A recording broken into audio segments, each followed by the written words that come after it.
Vamos a continuar, sin más preámbulo, en esta serie de prédicas hermosa titulada Nos amó hasta el fin, ¿sí? Recordando lo que ha sido la Semana Santa. Seguimos aún quedan un par de temas más, recordando que no todo terminó allí en la cruz, ¿no? Sino que lo que vino después es importante y crucial para toda la humanidad y aún más para nosotros como hijos del Señor. Así que quiero invitarles a que abre tu Biblia ahí en Lucas capítulo 24, versículos del 13 al 35, ¿sí? Lucas 24, del 13 al 35, no se titula ahí este pasaje El camino de Emaús, quizá muy conocido, leído muchas veces, y te quiero invitar a que tengas allí abierta, estaremos meditando en este precioso pasaje. ¿Lo tenemos? Dice así la palabra del Señor. Y he aquí, dos de ellos iban el mismo día a una aldea llamada Emaús, que estaba a 70 estadios de Jerusalén, e iban hablando entre sí todas aquellas cosas que habían acontecido. Sucedió que mientras hablaban y discutían entre sí, Jesús mismo se acercó y caminaba con ellos. Mas los ojos de ellos estaban velados, para que no le conociesen. Y les dijo: ¿qué pláticas son estas que tenéis entre vosotros mientras camináis, y por qué estáis tristes?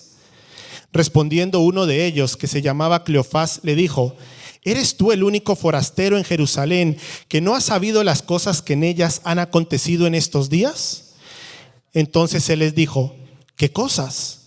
Y ellos le dijeron: de Jesús Nazareno, que fue varón profeta, poderoso en obra y en palabra delante de Dios y de todo el pueblo, y cómo le entregaron los principales sacerdotes y nuestros gobernantes a sentencia de muerte y le crucificaron.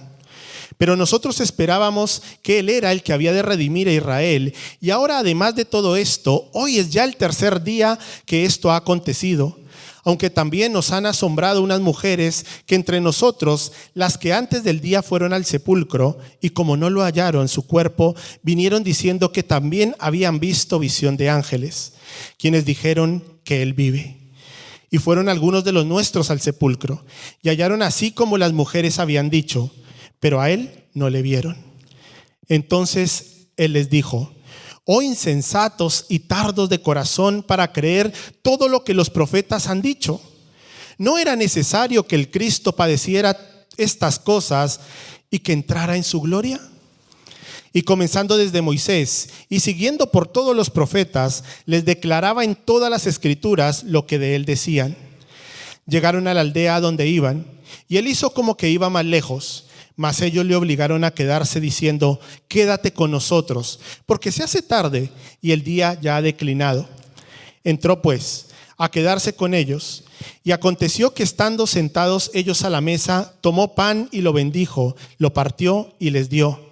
Entonces les fueron abiertos los ojos y le reconocieron, mas él se desapareció de su vista. Y se decían el uno al otro: ¿no ardía nuestro corazón en nosotros mientras nos hablaba en el camino y cuando nos abría las escrituras? Y levantándose en la misma hora, volvieron a Jerusalén y hallaron a los 11 reunidos y a los que estaban con ellos, que decían: ha resucitado el Señor verdaderamente y ha aparecido a Simón. Entonces ellos contaban las cosas que les había acontecido en el camino y cómo le habían reconocido al partir el pan. Vamos a orar y entregar este tiempo a nuestro buen Dios. Amado Padre, Señor, gracias. Gracias por tu palabra desde ya. Señor, no soy digno, Señor, de estar aquí, pero es por tu gracia, por tu misericordia, Señor. Prepara, Señor, nuestros corazones. Que tu Espíritu Santo sea llenándome, Señor. Que mis palabras sean tus palabras. Que tu nombre sea glorificado, Señor, en esta mañana a través de esta tu palabra. Quita, por tanto, Señor, toda distracción toda preocupación de nuestras mentes. Señor, abre nuestros oídos, nuestros ojos espirituales, Señor, para entender lo que tú en esta mañana nos quieres decir. Te alabamos, es tu tiempo, glorifícate. En el nombre de Cristo Jesús, amén y amén. Muy bien, mira, a mí este pasaje realmente me parece un pasaje fascinante. Una historia quizá de las más tiernas que podamos encontrar, de las muchas que encontramos en la Biblia, y que nos muestra quién es Jesús. Un Jesús preocupado por aquellos que veremos ahora un poco más adelante, cómo sus propios amigos estaban sin ninguna esperanza, tristes. Por tanto, una historia muy tierna que evidentemente nos lleva a verlo de una manera narrativa. Vamos a ver algunas cosas, ideas importantes de lo que está sucediendo en esta historia y de qué manera el Señor nos habla o podemos aplicarlo a nuestro caminar diario, a nuestro camino, a nuestro peregrinaje aquí en la tierra hasta que estemos junto al Señor. Mira, dice la historia que iban dos de sus apóstoles, dos de sus amigos, que iban camino a Emaús, una pequeña aldea, ¿no? Que a día de hoy no saben los expertos exactamente dónde estaba, pero que estaba a 10 kilómetros de Jerusalén. ¿Vale? El destino final de esta aldea, de estos discípulos, eran 10 kilómetros. Por lo tanto, lo que tenían que recorrer aproximadamente serían entre 2 horas y media caminando para llegar a la aldea, ¿sí? Para ubicarnos un poco. Y yo me imagino también un lugar bastante solitario. Aunque el pasaje no nos determina exactamente a dónde se dirigían, Marcos 16:12 nos dice que ellos iban a sus campos. Por tanto, me imagino un lugar bastante despoblado, ¿no? Bastante solitario. También como iban ellos, como iban sus almas, tristes, de acuerdo a lo que Jesús les dice. Allí les pregunta, ¿por qué estáis tristes? ¿Qué cosas estáis platicando? ¿No? Su alma estaba triste. Quizá lo vamos a ver más adelante por su mirada o por lo que ellos decían, pero Jesús, conocedor de ellos, se acerca y les pregunta. Pero si vamos al motivo, la razón por las cuales estos dos hombres estaban tristes, podemos entenderlo. Era el tercer día, habían pasado 3 días desde la crucifixión, desde la muerte de Jesucristo. ¿Y quién era Jesucristo para ellos? Su amigo, ¿no? Mucho más que un amigo. Era su compañero, era su maestro. Era aquel a quien ellos seguían. Era su gran ejemplo. Ustedes, no sé, yo me metí en la historia y me imaginaba caminando y diciéndole allí, ¿te acuerdas cuando resucitó a Lázaro? ¿Y te acuerdas cuando dio vista a los ciegos y aquellas sanidades que hacía? ¿Cómo es posible que hoy no esté entre nosotros y hasta hace una semana estábamos comiendo con él? ¿No sería una conversación lógica de alguien cuando ha perdido un ser querido, a alguien tan cercano? Pero repito, no era cualquiera. Era su maestro, su guía. Él había sido la persona que había cambiado sus vidas rutinarias de simplemente ser trabajadores a ser hombres con visión, con esperanza y con propósito. Dice la palabra que pasaron a ser pescadores, ¿no? Ellos eran pescadores, muchos de ellos de oficio, pero pasaron a ser pescadores de hombres. El Señor cambió su rumbo. El Señor les dio un propósito, un sentido para ellos. Por tanto, era entendible que en su caminar, calculemos de 2 horas, estuvieran tristes. Quizá con la mirada agachada, mirando hacia abajo, hacia el cielo, preguntándose qué ha pasado, por qué no está entre nosotros. Le amamos, hemos pasado tantos momentos con Él y ahora estamos aquí solos.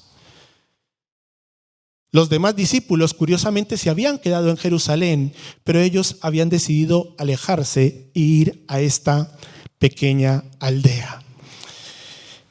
En su caminar, de repente, dice allí, versículo 15, que sucedió que mientras ellos hablaban, discutían estas cosas, ¿no? Lo que había acontecido entre ellos, Jesús mismo se acerca. Y por el pasaje parece que se acerca de una manera muy sigilosa, muy silenciosa, ¿no? Porque dice allí que empieza a caminar con ellos, pero sin decirles nada, ¿no? Quizá ahí detrás de ellos o al lado de ellos, escuchando quizá lo que hablaban, ¿no?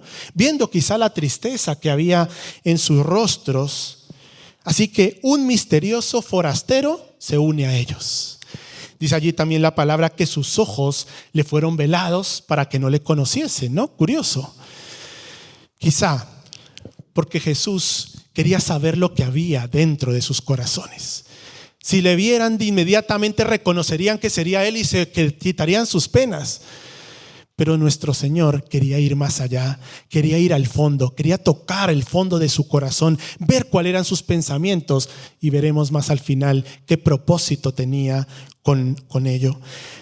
Así que lo más probable, según la historia, es que Jesús no tuviera que ir a Emaús para nada, ¿no? De hecho, en el versículo 28 del pasaje que leímos hoy, dice que cuando llegan allí a la aldea Emaús, Jesús hace como si él tuviera que ir hacia otro lugar.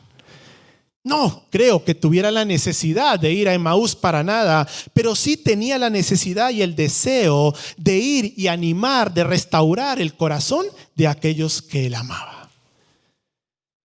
Mira, es curioso que estos dos discípulos no eran, digamos, entre comillas, de los de más renombre, ¿no? Dentro del grupo de los 12. Eran dos personas común y corriente. No tenían ningún cargo político ni religioso. Eran dos personas humildes, sencillas, como tú y como yo. Pero como dice la parábola de la oveja perdida, Jesús deja todo por ir por aquella que lo necesita. Y allí va Jesús al encuentro, ¿no?, de estos dos hombres que él sabía que en lo profundo de su ser necesitaban una palabra de ánimo o una palabra de aliento. ¿Has pasado por momentos tristes?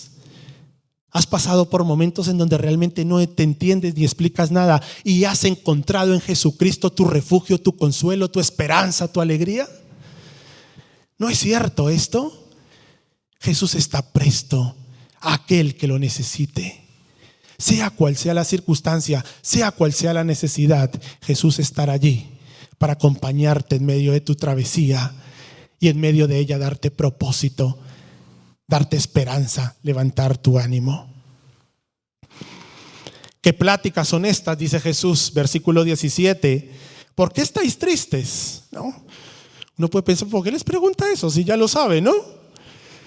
Jesús quería sacar qué era, cuál era su preocupación de ellos desde lo más dentro de su corazón, a lo que Cleofás responde y le dice: ¿eres tú el único forastero que no sabe lo que ha pasado? ¿Cómo es posible? ¿No? Mira, recuerden que la crucifixión de Jesucristo había sido durante la Pascua.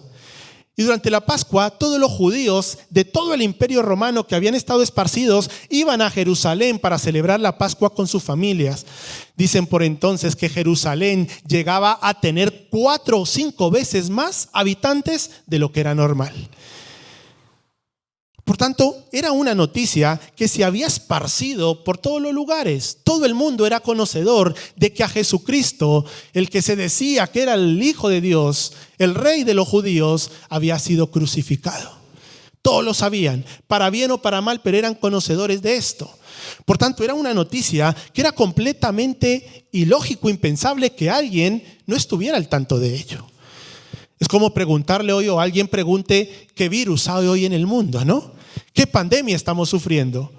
No, era una noticia que todo el mundo lo sabía. Era un acontecimiento importante, interesado para esto. Por eso Cleofás le dice: ¿eres tú acaso el único que no conoce, que no sabe lo que está aconteciendo? ¿No sabes por qué es nuestra tristeza?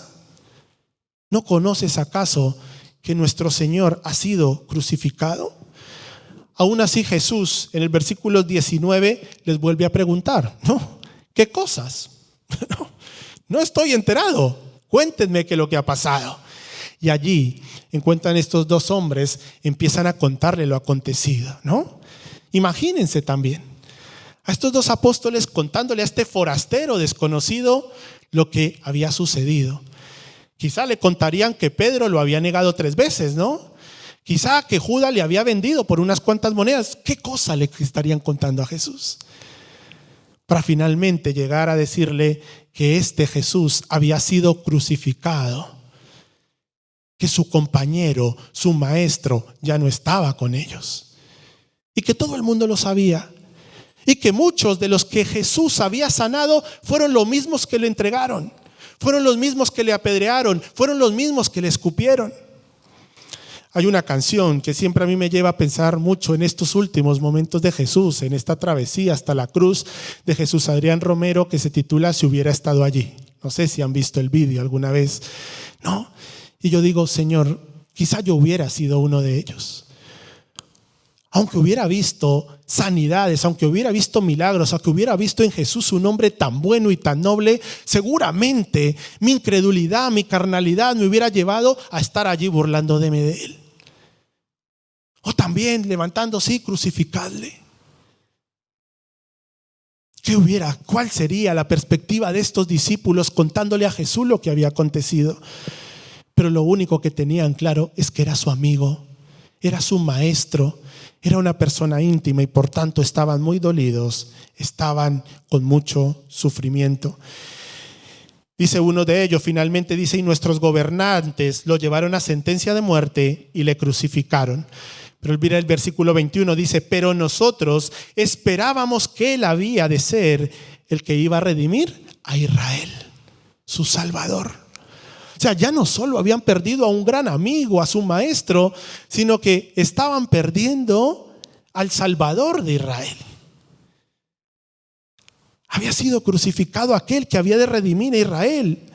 Por tanto, los discípulos estaban esperando, anhelaban que Jesús sería el que iba a librar a Israel de sus enemigos. Sin embargo, muchos de los judíos, y quizá también esto pasaba por las mentes de los apóstoles, esperaban a un gran líder militar o político que le librara para siempre, ¿no?, de sus enemigos, de la esclavitud de los romanos. Sin embargo, no se dieron cuenta ni entendían que Jesús, nuestro Mesías, nos vino a rescatar de la esclavitud del pecado. Más allá de un gran líder político, más allá de un gran líder militar, Jesucristo es nuestro gran líder espiritual. Aquel que vino a librarnos del pecado para siempre. Por tanto, la muerte de Jesús para ellos significaba perder toda ilusión y toda desesperanza. Si había muerto aquel que sería el que les iba a librar, ¿qué esperanza podrían tener ahora si él ya no estaba con ellos? No entendían, sus apóstoles no entendieron que la muerte de Jesús, algo que él ya les había enseñado, ofrecería la más grande esperanza para toda la humanidad. No habían entendido aquellas cosas que Jesús ya les había dicho, que era necesario que esto pasara, pero que al tercer día él resucitaría. Y parece fácil entenderlo, ¿no? Decir, pero ¿por qué si Jesús se los estaba diciendo, se los había enseñado, habían estado con él, ¿por qué no lo creían? Y aún más, si leemos el pasaje, hay evidencias de que el Señor, ¿no?, le seguía hablando de que él estaba vivo, pero estos discípulos seguían sumergidos en su pena y en su tristeza. Mira, nota la secuencia, ¿no? Allí en el pasaje, a partir del versículo 22. Mira lo que los discípulos, ellos mismos le están contando a Jesús. Le dicen, algunas mujeres fueron al sepulcro y no encontraron el cuerpo. Una evidencia de que ya no estaba, que estaba vivo, pero no era suficiente. Luego, estas mismas mujeres, dice, vieron visiones de ángeles que decían, ¿por qué buscáis entre los muertos a los vivos? Él vive. Algo mucho más directo, pero tampoco era suficiente. Pero no solo eso, dice, también de los nuestros, o sea, del grupo de los discípulos, dice, algunos de ellos también fueron al sepulcro, pero no encontraron a Jesús. No encontraron su cuerpo. Otra evidencia más. Mira, a pesar de las evidencias que los discípulos habían visto, habían escuchado, el propio Jesús les había enseñado, ellos no creían. Seguían sin creer. Y nos puede parecer sorprendente, ¿no? Nos puede parecer muy sorprendente que esto esté sucediendo. Sin embargo, queridos hermanos, hoy en día la resurrección de nuestro Señor Jesucristo sigue siendo una sorpresa para muchos. Sigue siendo un motivo de incredulidad para muchos. Tremendo. ¿No? ¿Es así o no es así? Aún después de más de 2000 años de evidencias, de muestras de que Jesucristo venció a la muerte, de que resucitó, de que ascendió a los cielos, aún sigue siendo una noticia sorprendente y de incredulidad para muchos. ¿Qué nos hace falta para creer entonces? Mira, queridos hermanos, vivimos en un mundo, una generación hoy en día en donde quizá queremos razonar todas las cosas. Y está bien buscar el raciocinio, entender, estudiar, meditar en la palabra para no ser engañados. Pero también hemos de tener claro que el evangelio también es fe. Y habrá cosas que debamos creer porque así lo dice Dios.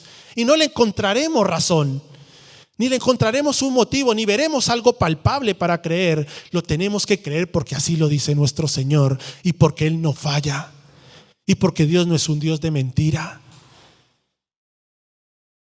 Algunas cosas podremos razonarlas y gloria a Dios por ello, porque pondrá una certeza más en mi corazón, pero muchas otras no.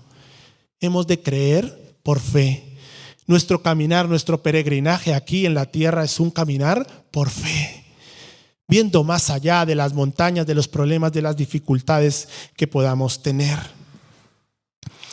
Escuchándole Jesús todo esto, ¿no? De su tristeza, de lo que también las mujeres, los de otros discípulos le habían contado, de que ya no había tumba, de que ya estaba vacía. Jesús le responde esto en el versículo 25. Oh insensatos y tardos de corazón para creer todo lo que los profetas han dicho. Insensatos y tardos de corazón. En otras palabras, ¿cómo es posible que sigan dudando? Ya no solo por las evidencias que me estáis contando, sino porque a través de todo el Antiguo Testamento se habla de que esto ocurriría. Y Jesús dice allí, les pregunta, ¿no era necesario que el Cristo padeciera estas cosas y que entrara en su gloria? No, les está exhortando. Les dice, no es posible. Ya sabíais que esto iba a ocurrir. Ya sabían lo de mi muerte, pero también está anunciado que resucitaría. Y comenzando desde Moisés, dice allí, y pasando por todos los profetas, les declaraba las escrituras. ¿Se imaginan esta imagen? ¿No? Allí los dos discípulos tristes por su pena, su desesperanza. Un forastero, porque no sabían todavía que era Jesús, se acerca y les empieza a exhortar leyéndole la palabra, ¿no? A través de la palabra, se imaginan allí, desde Moisés, desde el Pentateuco, desde los primeros 5 libros, dice, pasando por todos los profetas, por los profetas mayores, menores, salmos, y el Señor leyéndoles allí pasajes que decía que Él tenía que morir, pero que al tercer día resucitaría. ¿Se imaginan esta imagen allí de camino, ¿no? Estos 2 horas de camino que tenían a Emaús. Jesús, en otras palabras, les estaba haciendo notar su insensatez y por tanto su incredulidad. ¿Cuántas veces nuestra propia ignorancia hace que no creamos? O nuestro raciocinio, como dije antes, queremos razonarlo. O como Tomás, queremos ver, queremos tocar, queremos meter el dedo para creer. El Señor les abre las Escrituras para por medio de ella hacerles entender que esto ya estaba predicho. Qué precioso que el Señor allí esté, el propio Jesús, ya no solo Él con su presencia, sino a través de su palabra, esté exhortando y animando a los discípulos. Porque, queridos hermanos, las Escrituras dirigirán nuestros pensamientos, dirigirán nuestros corazones siempre en una única dirección: un Salvador vivo. Un Jesucristo, nuestra esperanza viva, como dice Primera de Pedro, para siempre. Toda la Biblia se enlaza y atraviese bajo el hilo de Jesucristo. Sea el libro que leas, siempre nos llevará a rendirnos a Jesucristo, a reconocer nuestra condición de pecado y hacernos entender que necesitamos de Él para tener acceso al Padre, para tener acceso a esa vida eterna. Pero también, cuando estemos confundidos, cuando tengamos problemas, cuando estemos pasando por un momento de dolor, de luto, de desesperanza, las Escrituras también son una herramienta poderosa para levantarnos, para exhortarnos, para darnos esperanza, como lo estaba haciendo el propio Jesucristo con sus discípulos. La palabra del Señor siempre será oportuna, siempre será tu ayuda idónea en medio de las circunstancias y los momentos que esté pasando. Luego hablaremos un poquito más de esto ya terminando. Por tanto, yo sigo imaginándome este paseo de estos discípulos hasta Emaús. 2 horas, repito, unos 10 kilómetros, 2 horas caminando, teniendo una conversación con un forastero que les está exhortando allí, leyéndole la palabra, pero a la vez les está animando. Porque a través de la palabra les está diciendo, está vivo, no está muerto. Así que finalmente llegan a esta aldea, cumplen esas 2 horas de camino, llegan a la aldea en el versículo 28, y él hizo como que iba más lejos. Mas ellos le obligaron a quedarse diciendo, quédate con nosotros, ¿no? Aún es tarde, el día ya ha declinado. Así que Jesucristo, ¿qué hace? Entrar y estar con ellos. Qué súplica, qué tal petición, qué sencillez, pero a la vez qué profundidad. Quédate con nosotros. Jesucristo, quédate conmigo. Te necesito. ¿Necesitas a Jesucristo hoy? Cada día necesitamos del Señor. Y Jesucristo, igual como lo hizo con sus discípulos, evidentemente te va a decir, claro que sí, entro, me quedaré contigo. Estoy aquí para sanar, para restaurar, para darte un abrazo, un aliento. Qué sencillez, pero qué profundidad esta pequeña solicitud que le hacen, quédate con nosotros, Señor Jesucristo. Él no tiene ningún reparo, no vemos aquí que ponga ninguna pega para entrar y quedarse con ellos. Queridos hermanos, ojalá nosotros también de manera individual podamos experimentar esto cuando estemos desanimados, tristes, frustrados. Que podamos encontrar este Señor Jesucristo que nos escucha, pero que a la vez nos anima, que nos exhorta, que nos hace ver que no todo está perdido. A veces cuando estamos en medio de tristeza o preocupación, todo lo vemos negro, todo lo vemos malo. No, a la luz de su palabra, caminando con Jesucristo tendremos una visión mucho más amplia y el Señor nos llenará de esperanza. Voy terminando, versículo 30. Dice, y aconteció que estando sentados con ellos a la mesa, tomó el pan y lo bendijo, lo partió y les dio. Entonces les fueron abiertos los ojos y le reconocieron, mas él desapareció de su vista. Mira, el texto no nos da información de cómo realmente le reconoce, ¿no? Según al partir el pan, quizá les vinieron los recuerdos a su mente de esa última cena que habían tenido una semana atrás, ¿no? Y reconocieron a Jesús al bendecir el pan. Dice que sus ojos, le fue quitada las vendas de sus ojos y reconocen que es Él, pero inmediatamente desaparece de su vista, ¿no? Desaparece de su vista. Imagínense a estos 2 discípulos, el asombro de saber que habían estado en una caminata de 2 horas con Jesús, que les había una vez más estado enseñando la palabra del Señor. Seguramente que habían gritado el uno al otro, es Él, está vivo, ¿no? Su tristeza quizá quedó de lado, porque habían visto al propio Jesucristo caminar con ellos, dialogar con ellos, le habían visto cenando con ellos. Su reacción pues era evidente, de júbilo y de alegría. Dice que desaparece inmediatamente de ellos y lo primero que hacen ellos, ¿qué? Tenemos que volver a Jerusalén. Mira que habían caminado 2 horas y media hasta Emaús. Y su primer pensamiento, ¿cuál es? Tenemos que compartir la buena noticia. Tenemos que ir corriendo a Jerusalén y decirle a los discípulos y a todo el mundo que sí, que Jesucristo vive. Que no se quedó en aquella cruz, sino que es nuestra esperanza para hoy y para siempre. ¿No es una historia fascinante? No sé, a mí me parece fascinante poder disfrutar de 2 horas acompañado de Jesús. En mis momentos de más tristeza, en mis momentos de más desesperanza, y que sea el propio Señor Jesucristo quien me levante, quien me exhorte también. Claro que sí, necesitamos que el Señor nos exhorte con esos hilos de amor, con esos abrazos que solo Él puede dar. Estos hombres lo único que querían es ahora ir corriendo y compartir que Jesucristo estaba vivo, compartir su experiencia. Queridos hermanos, nuestro gran propósito aquí en la tierra es llevar el mensaje de evangelio a otros. Es compartir que este Jesucristo está vivo. Es que hemos tenido también un encuentro con el Señor, un cara a cara que transformó nuestras vidas. Porque déjame decirte una cosa, si tú has tenido un verdadero encuentro con el Señor, tu vida no jamás va a ser la misma.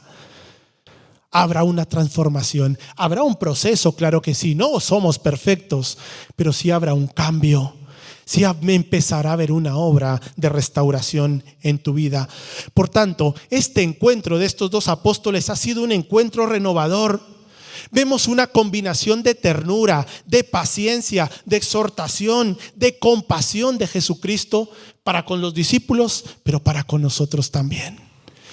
Yo siempre digo, Señor, cuán paciente eres conmigo. Cuán paciente has sido conmigo cuando no te conocía y hablaba de todo menos bonito, ¿no? De ti, pero has sido paciente. Has sabido trabajar, esperar, trabajar en mi corazón. Lo ha hecho con tu vida. Lo ha hecho en otras historias que encontramos en la Biblia, como la mujer adúltera, también con la mujer samaritana y con otros muchos. Esta no es más que una historia que muestra la ternura, la compasión de Jesucristo para con nosotros. Un Jesús que, como dice su parábola, lo repito, está dispuesto a dejar todo por ir si tú le necesitas. El pastor Luis Calderón, conocido por muchos, ¿no? Siempre me encanta que dice que Dios es un Dios caballero. Dios no te va a obligar a nada. Dios lo que está esperando es que tú le digas simplemente, quédate conmigo. Te necesito. Y entrará, cenará contigo, te acompañará, te levantará, te restaurará. Versículo 32, con esto termino. La conversación entre los dos, el uno al otro se dice: ¿no ardía nuestro corazón en nosotros mientras nos hablaba en el camino y cuando nos abría las escrituras? Queridos hermanos, que el Señor nos ayude para que nuestro corazón siga ardiendo como una antorcha que da luz y calor en un mundo de oscuridad y frialdad. Cuando tú abres la palabra del Señor, cuando empiezas a meditar en ella, cuando empiezas a obedecer su palabra, tu corazón empezará a arder. Dice, ¿no ardía nuestro corazón con la compañía de Jesús? ¿No ardía nuestro corazón cuando abrió y empezó a meditarnos, a enseñarnos la palabra del Señor? Esta historia empieza con dos hombres tristes, sin esperanza, sin consuelo. Lo leemos en los primeros pasajes. Sin embargo, termina con dos hombres con corazones ardiendo, llenos de amor por aquel que resucitó, por aquel que dio su vida por ellos, por aquel que, como dice Primera de Pedro, es nuestra esperanza viva. ¿No hemos de estar agradecidos a nuestro Dios? ¿No es Él nuestra esperanza? ¿No es Él nuestro consuelo? No sé la circunstancia por la que estés pasando, no lo sé. El Señor lo sabe, pero si tú estás dispuesto a decirle en esta mañana, Señor, quédate conmigo, déjame decirte que vas a salir diferente a como entraste. El Señor va a trabajar, va a restaurar, va a levantar tu corazón, tu ánimo y sobre todo te va a dar esperanza, no solo para este peregrinaje en esta tierra, sino la esperanza de una vida eterna, para siempre, porque así lo dice su palabra y porque el Señor no falla. ¿Deseas que tu corazón arda? Pídele al Señor que esté contigo. Escudriña su palabra, medita en su palabra, pero sobre todo obedece su palabra. Y tu corazón empezará a arder. No habrá pena, no habrá tristeza que te embargue. ¿Estarás triste? Claro que sí, todos somos humanos. Pero esa tristeza no te llevará a hundirte o no te llevará a tener desesperanza. Porque nuestro Dios es una esperanza viva. Que el Señor nos ayude. Vamos a orar, dale gracias al Señor por este tiempo.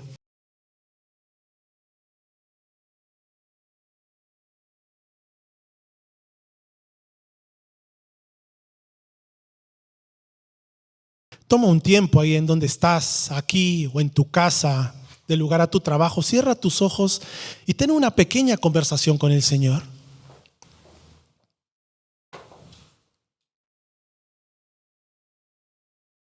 Imagínate este camino que estás haciendo, no sé, camino a tu trabajo o tu rutina diaria, pero acompañada de Jesús. Amado Padre, una vez más, gracias, Señor. Gracias por tu palabra. Gracias porque, Señor, estos versículos, este pasaje hoy nos recuerda el amor, lo cariñoso, lo tierno que eres, lo compasivo, lo paciente que eres para con nosotros, Señor. Gracias, Señor, porque estás dispuesto a animarnos, a consolarnos una y otra vez. Gracias, Señor, porque como dice tu palabra, tu misericordia se renueva cada día para con nosotros. Y sobre todo, gracias, Señor, porque tú eres nuestro mayor ejemplo de obediencia. Tu obediencia nos ha dado salvación. Tu obediencia nos ha dado propósito. Tu obediencia nos da esperanza. Señor, ayúdanos a no ser como estos dos discípulos que, aun viendo tantas evidencias, dudamos de tu poder, dudamos de tus promesas para con nosotros, para con nuestra familia. Perdónanos, Señor. Ayúdanos a buscarte, a meditar en tu palabra para que nuestros corazones ardan y lo único que hay en nuestro corazón es gratitud y el deseo de salir corriendo a declarar a todo el mundo que tú eres un Dios real, que vives, que celebramos que esta cruz está vacía porque tú venciste a la muerte. Gracias, Señor. Gracias porque para mí también es un camino Emaús en donde tú me has exhortado. Ayúdame, Señor, a creer sin razonamiento, sin lógica, simplemente porque tú lo dices. Gracias, Señor, por tu palabra. Señor, que caiga, Señor, en corazones fértiles, Señor. En tierra fértil, en donde eche raíces, Señor, y de su tiempo de fruto y fruto en abundancia, con el único fin de que tu nombre sea glorificado. Te alabamos, Señor. Gracias, Señor, una vez más por tu sacrificio eterno, un sacrificio tan lleno de amor y compasión para nosotros inmerecedores de nada. Te alabamos, Señor, en Cristo Jesús. Amén y amén.